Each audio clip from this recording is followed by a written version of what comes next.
Class 7 Bihar board गणित की नई पुस्तक है जिसमें प्रश्नावली है 6.1 त्रिभुज और उनके गुण। और हमें इसमें टोटल 3 सवाल हल करने हैं।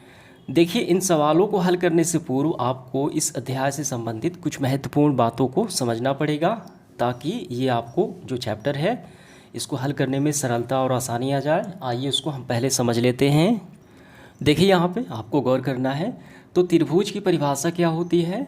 त्रिभुज यानी ट्रायंगल, इसकी परिभाषा होती है 3 भुजाओं से बनी एक बंद आकृति त्रिभुज कहलाती है। देखिए, ये 3 भुजाएं हैं और इसी एक बंद आकृति है। ये क्या है? एक त्रिभुज है। ठीक, तो एक त्रिभुज में 3 शीर्ष होते हैं, 3 कोण होते हैं और 3 भुजाएं होती हैं। देखिए यहाँ पे कितने शीर्ष हैं? देखिए, ये सबसे शीर्ष मतलब सबसे ऊपरी भाग, ये है एक शीर्ष ए, बी और सी। ठीक है, तो 3 शीर्ष हो गए, 3 कोण हो गए। तो कोण ये रहा यहाँ पे बी और यहाँ पे सी। ठीक है, 3 कोण हो गए और 3 भुजाएं हो गई। कौन सी भुजा? ए बी सी और यहाँ पे ए सी। समझ में आ गया कि 3 शीर्ष होते हैं, 3 कोण होते हैं और 3 भुजाएं होती हैं।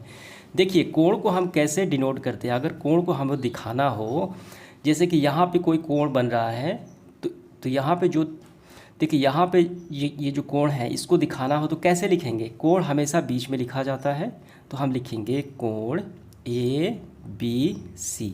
ठीक है, बी हमेशा बीच में। अब इसको दिखाना हो तो कैसे लिखेंगे?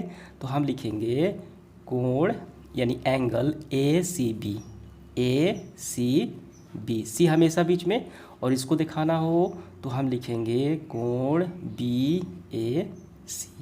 ठीक, तो इस तरीके से त्रिभुज में 3 कोण होते हैं, 3 भुजाएं, ये रहा ए बी सी और ए सी यानी सी ए। क्लियर हुआ? ये बातें आपको समझ में आ गई। अब इसके बाद देखिए, सबसे महत्वपूर्ण बिंदु है त्रिभुज में माध्यिका और शीर्षलंब। ये क्या होते हैं? सबसे पहले देखिए समझ लेते हैं माध्यिका। नाम से ही स्पष्ट है, माध्यिका मतलब बीच वाली। ठीक, त्रिभुज के शीर्ष से खींची गई एक भुजा जो त्रिभुज के भुजा को मध्य बिंदु के साथ 2 भागों में बांट दे, माध्यिका कहलाती है। यहाँ पे समझिए, त्रिभुज के शीर्ष से, ये रहा त्रिभुज का शीर्ष ए, यहाँ से देखिए एक सीधी रेखा खींची गई। तो इसको खींचने से क्या हुआ? ये जो रेखा है, ये जो भुजा है बी सी, इसको ये बांट देती है। ठीक है, तो ये जो बांटने वाली रेखा है इसी को बोलते हैं माध्यिका। यहाँ पे हम एक बिंदु डी ले सकते हैं। समझ में आ गया कि त्रिभुज के शीर्ष से खींची गई एक सीधी रेखा जो त्रिभुज के अन्य 2 भुजाओं को 2 भागों में बांट दे। देखिए, ये जो भुजा है बी सी, इसको 2 भागों में बांट रही है, बी डी और डी सी। समझ में आ गया? तो ये बोली जाती है माध्यिका। क्लियर हुआ? अब शीर्षलंब क्या होता है? देखिए, शीर्षलंब की परिभाषा आप समझ लीजिए। त्रिभुज के शीर्ष से खींची गई सीधी रेखा, एकदम स्ट्रेट लाइन, सीधी रेखा लंबवत जो 90 अंश हो, शीर्षलंब कहलाती है। ठीक है, या उसे ऊंचाई भी बोलते हैं। देखिए, नाम से ही स्पष्ट है, शीर्ष लंब, शीर्ष से खींचा गया लंब। ये रहा शीर्ष और से एक लंब खींचा गया है जो 90 अंश का है, एकदम सीधा होगा। ठीक है, और ये जरूरी नहीं है कि शीर्ष लंब अन्य भुजा को 2 भागों में बांट सके। ठीक है, ये कोई ज़रूरी नहीं, बस लंब खींचा जाता है। ठीक है, और इस शीर्षलंब को बोला जाता है, ऊंचाई भी बोला जाता है। त्रिभुज का ऊंचाई कहें या शीर्षलंब कहें, एक ही बात है। ये आपका क्लियर हुआ? देखिए, अगर हम यहाँ से खींचा गया है शीर्षलंब तो यहाँ से भी हम खींच सकते हैं ऐसे। ठीक है, देखिए यहाँ पे खींच दिए तो यहाँ पे 90 अंश होगा। यहाँ से भी हम खींच सकते हैं सी से। देखिए, यहाँ से अगर खींच दे तो यहाँ पे 90 अंश होगा। समझ में आ गया? तो शीर्षलंब हमेशा सीधा और 90 अंश का होता है। क्लियर हुआ? आइए अब हम सवाल हल करते हैं। देखिए, पहला सवाल है, त्रिभुज पी क्यू आर में भुजा क्यू आर का मध्य बिंदु डी है। ठीक है, तो सबसे पहले देखिए, ये त्रिभुज है पी क्यू आर। ठीक, तो इस त्रिभुज का भुजा जो है क्यू आर का मध्य बिंदु क्या है? डी है। ठीक है, तो मध्य बिंदु डी है तो ये क्या हुआ? देखिए, मध्य बिंदु जो है हमने यहाँ पे देखा, त्रिभुज ए बी सी का मध्य बिंदु डी है। इसका मतलब ए डी क्या है? माध्यिका है, तभी तो ये इसको 2 भागों में बांट रही है, तभी तो ये इसका मध्य बिंदु हो गया डी। समझ में आ गया? तो यहाँ पे मध्य बिंदु डी है, इसका मतलब क्यू डी और डी आर आपस में बराबर हैं। और ये जो रेखा है पी डी, ये क्या है? ये एक माध्यिका रेखा है। ठीक है, क्या है? माध्यिका है। तो यहाँ पे पहला सवाल है PM, कहाँ है PM? देखिए PM, ठीक। यहाँ पे क्या है? देखिए ये हो गया लंबवत यानी 90 अंश का, ठीक है। तो इसको क्या बोला जाता है? तो हमने आपको बताया इसको बोला जाता है शीर्षलंब, या आप इसको ऊंचाई भी बोल सकते हैं, ठीक है। ये हमेशा 90 अंश का होता है समकोण। यहाँ पे समझ में आ गया? तो यहाँ पे हमारा क्या होगा? देखिए PM, तो ये हमारा होगा, हम लिखेंगे ऐसे शीर्षलंब, ठीक है। या आप इसको ऊंचाई भी लिख सकते हैं, शीर्षलंब या ऊंचाई। ये आपको समझ में आ गया। अब इसके बाद देखिए PD, कहाँ है PD? P और D, ये पूरा त्रिभुज है PQR, जिसमें PD जो है ये माध्यिका है, यानी शीर्ष से खींचा गया ये एक भुजा होती है जो इस भुजा को दो भागों में बांट रही है, ठीक है। तो हमने जो ये देखा है माध्यिका, यही तो बांट रही है, ठीक है। तो यहाँ पे हम क्या लिखेंगे? तो यहाँ पे हम लिखेंगे PD माध्यिका है, ठीक। तो इस तरीके से ये हमने कर लिया। अब इसके बाद देखिए क्या QM इक्वल MR, ये रहा QM इक्वल MR। देखिए ये बिल्कुल गलत होगा, क्योंकि अगर ऐसे बोला जाता QD बराबर DR तो ये बिल्कुल सही होता, क्योंकि ये तो माध्यिका है, ठीक है, जो माध्यिका इस भुजा को दो भागों में बांट रही है। लेकिन ये जो लंब है, ठीक, जो शीर्ष लंब है, ये भुजा को दो भागों में नहीं बांटती है, ठीक है। तो QM जो है ये MR के बराबर नहीं होगा। ऐसे भी आप देख सकते हैं, ये छोटा है और ये इतना बड़ा है, ये बराबर कैसे हुआ? नहीं होगा। यहाँ पे हम ये बातें लिखेंगे नहीं, क्योंकि PM जो है एक शीर्षलंब है, इसलिए QM नॉट इक्वल MR, ठीक है, समझ में आ गया। अब इसके बाद देखिए आगे बढ़ते हुए इसका दूसरा सवाल हम हल करते हैं। देखिए पहला सवाल आपको काफ़ी ध्यान से समझना है। निम्न के लिए अनुमान की आकृति खींचिए। पहला है त्रिभुज ABC में BE एक माध्यिका है, ठीक है। देखिए हमने त्रिभुज ABC ड्रॉ कर लिया, ABC, ठीक। तो यहाँ पे कहा गया है कि BE एक माध्यिका है, ठीक है। तो माध्यिका कैसे बनेगी BE? तो यहाँ से अगर हम खींच लेंगे, ठीक है, तो इसको विभक्त कर देगी, तो ये जो लाइन बनेगी वो होगी BE, ठीक। जैसे यहाँ पे मैंने बताया ABC में ये D जो है इसका मध्य बिंदु है, तो A के शीर्ष से खींचा गया, ठीक है, तो ये क्या हो गई? माध्यिका हो गई। A से खींचा गया तभी तो बना AD, ठीक। तो उसी तरीके से यहाँ पे है BE, तो हम B से खींच लेंगे। तो B से अगर हम यहाँ पे एक लाइन खींचे जो इसको बीचों बीच इसको विभाजित करें, तभी तो वो कहलाएगी माध्यिका। देखिए तिरछी भी हो सकती है, कोई ज़रूरी नहीं कि सीधी हो, बशर्ते इसको बराबर भागों में बांटना चाहिए उस भुजा को। तो ये हो गया B, तो ये हो गया E, ठीक है, तो ये हो गई माध्यिका। तो ये हमने पिक्चर ड्रॉ कर लिए, तो ये आपका आंसर हो गया। बिल्कुल आसान है, समझ में आ गया। और इसको आप नाम भी दे सकते हैं, इसको आप लिख भी सकते हैं, ये है माध्यिका, ठीक, और इसको बराबर भागों में बांट रही है। देखिए इसके बाद है दूसरा सवाल। त्रिभुज PQR में PQ तथा PR त्रिभुज के शीर्षलंब है। तो मैंने आपको बताया पहले ही कि शीर्षलंब क्या होते हैं। शीर्षलंब वे होते हैं जो किसी शीर्ष से खींचे जाएं और ये 90 अंश के हो, लंबवत हो, ठीक है, और इसको त्रिभुज की ऊंचाई भी बोला जाता है। देखिए यहाँ पे एक शीर्ष से खींचा गया है शीर्षलंब, ठीक। हमेशा याद रखना है ये समकोण होता है, 90 अंश का होता है, ठीक है। तो देखिए यहाँ पे आइए हम ड्रॉ करते हैं। देखिए यहाँ पे त्रिभुज PQR में PQ तथा PR त्रिभुज के शीर्षलंब है, तो हमने ड्रॉ कर दिया PQR त्रिभुज। तो यहाँ पे PQ, ये रहा PQ, तो ये रहा PQ और ये रहा PR। क्या दोनों ये 90 अंश हैं? क्या ये दोनों 90 अंश हैं? बिल्कुल नहीं।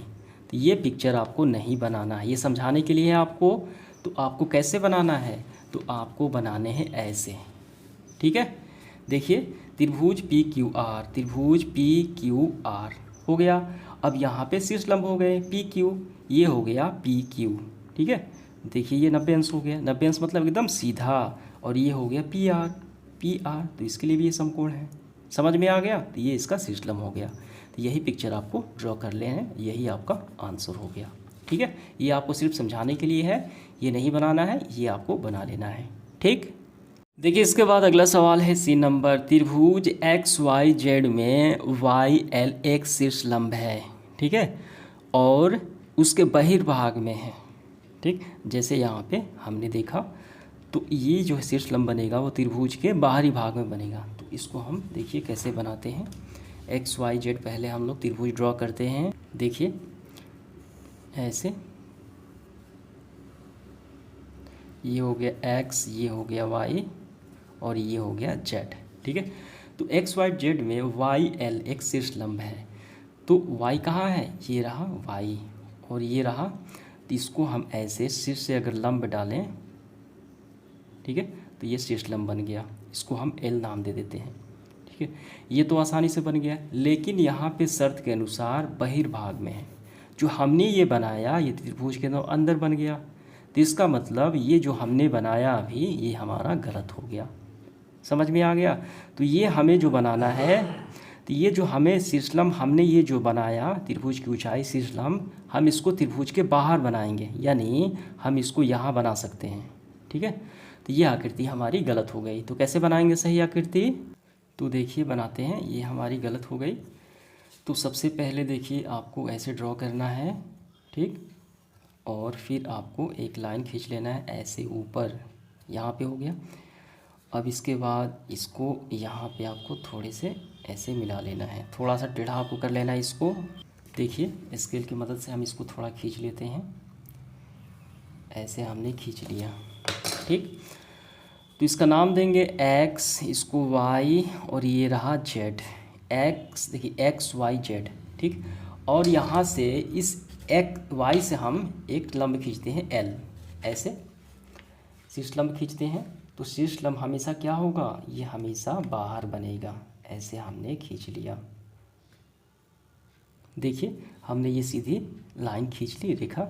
आप चाहे तो इसको मिला भी सकते हैं, क्योंकि ये त्रिभुज के बाहर है। त्रिभुज तो यही हमारा आंसर है। देखिए ये वाला एक्स वाई जेड, और ये त्रिभुज के बाहर हो गया वाई, और यहाँ पे इसका नाम देंगे इस बिंदु का एल, ठीक है। तो ये क्या है, शीर्षलंब है, त्रिभुज की ऊंचाई भी है, लेकिन त्रिभुज के बाहर हो गया। समझ में आ गया। तो यही पिक्चर आपको ड्रॉ करने हैं, यही नहीं बनाना है। समझ में आ गया। देखिए इसके बाद इस सेशन का आखिरी सवाल हमारा तीसरा। आकृति खींचकर पुष्टि कीजिए कि एक समद्विबाहु त्रिभुज में, ध्यान रखना है कौन सा है, समद्विबाहु त्रिभुज में शीर्षलंब, ठीक है, यानी ऊंचाई, और माध्यिका यानी भुजा को बांटने वाली रेखा, शीर्षलंब वो माध्यिका जो है वो क्या है, एक ही रेखाखंड हो सकती है, यानी शीर्षलंब भी एक हो और माध्यिका भी एक हो, ठीक है। जैसे यहाँ पे आप समझ सकते हैं, ये जो त्रिभुज है पी क्यू आर, इसमें शीर्षलंब कौन सा है, शीर्षलंब हो गया पी एम, ये अलग हो गया पी एम, और इसका माध्यिका है कौन सा, पी डी, यानी दो अलग अलग रेखाएं हैं। लेकिन यहाँ पे हमें समद्विबाहु खींचना है और दोनों को एक ही रेखा उसको बना देना है, यही तो हमें करना है। तो देखिए आइए थोड़ा इसको हम समझ लेते हैं। यहाँ पे देखिए एक त्रिभुज हम ड्रॉ करते हैं। ये त्रिभुज हो गया आपका समबाहु त्रिभुज, ठीक है। ये 5 सेंटीमीटर, ये 5 सेंटीमीटर, ये 5 सेंटीमीटर। इस त्रिभुज को बोलते हैं समबाहु त्रिभुज, यानी इसकी सभी भुजाएं बराबर हो। लेकिन हमें सवाल में कौन सा त्रिभुज लेना है, समद्विबाहु, यानी दो भुजाएं सिर्फ हमें बराबर करनी है। तो ऐसे हम करेंगे, दो भुजाएं बराबर कर लेंगे, ठीक है, और इसको थोड़ा छोटा कर लेंगे। ये मान लीजिए 10 है, ये भी 10 है, ये 5 है, यानी ये दोनों बराबर हो गई, ठीक है। तभी तो कहा गया है समद्विबाहु, दो भुजाएं बराबर हो, और इसमें तीनों भुजाएं बराबर हो। क्लियर हुआ, समझ में आ गया। तो इस समद्विबाहु त्रिभुज में एक शीर्ष से हम इसको ऐसे शीर्षलंब खींच लेंगे। तो शीर्षलंब खींचेंगे तो इस 5 को दो भागों में बांट देगा, ये हो गया 2.5, ये हो गया 2.5, ठीक है। और ये देखिए 90 अंश भी हो गया, और ये क्या होगा, ये माध्यिका भी हो गए। तो बस यही तो करना है हमें। देखिए यहाँ पे गौर कीजिए, हमने यहाँ पे समद्विबाहु त्रिभुज ड्रॉ कर लिया। ए बी सी क्या है, एक समद्विबाहु त्रिभुज है जिसकी एक भुजा है 10 सेंटीमीटर, और सबसे नीचे वाली जो भुजा है 5 सेंटीमीटर, और एक दूसरी भुजा है 10 सेंटीमीटर, ये दोनों बराबर है, ठीक। तो हमने शीर्ष ए से एक लंब खींच लिया। तो लंब ऐसा खींचा कि इन दोनों को बराबर भागों में बांट भी लिया, और ये लंब भी खींच गया, ठीक। तो यहाँ पे देखिए, यहाँ बी डी, ये बी और डी बराबर है डी सी का। क्यों बराबर है, क्योंकि शीर्ष ए से ये क्या है, ये माध्यिका का भी काम कर रहा है, ठीक। ठीक है। तो माध्यिका जो होती है एक दूसरी भुजा को दो बराबर भागों में बांट देती है, इसलिए क्या हुआ, AD एक माध्यिका हो गई, क्योंकि ये दो बराबर भागों में बांट दे रही है। ये प्रमाणित हो गया कि AD एक माध्यिका हो गई। अब हमें इसको शीर्षलंब बताना है, ठीक। तो यहाँ पे देखिए त्रिभुज ADC, AD और C ये वाला ये कितना है 90 अंश है, और त्रिभुज ADB ये भी क्या है 90 अंश है। तो इसका मतलब 90 अंश हो गया, तो इसका मतलब क्या है, ये शीर्षलंब भी हो गया। जब 90 अंश हो गया तो शीर्षलंब हो गया, ठीक है। तो इस तरीके से हमने ये प्रमाणित कर दिया कि AD जो है माध्यिका भी है और शीर्षलंब भी है। तो आपको ये बातें लिखनी है। अतः समद्विबाहु त्रिभुज में, ठीक है, ये समद्विबाहु त्रिभुज में आप इसका नाम भी लिख सकते हैं, ठीक, ABC में AD माध्यिका है तथा शीर्षलंब भी है। ये जो AD है ये माध्यिका भी हो गई और ये शीर्षलंब भी हो गई। क्लियर हुआ, समझ में आ गया।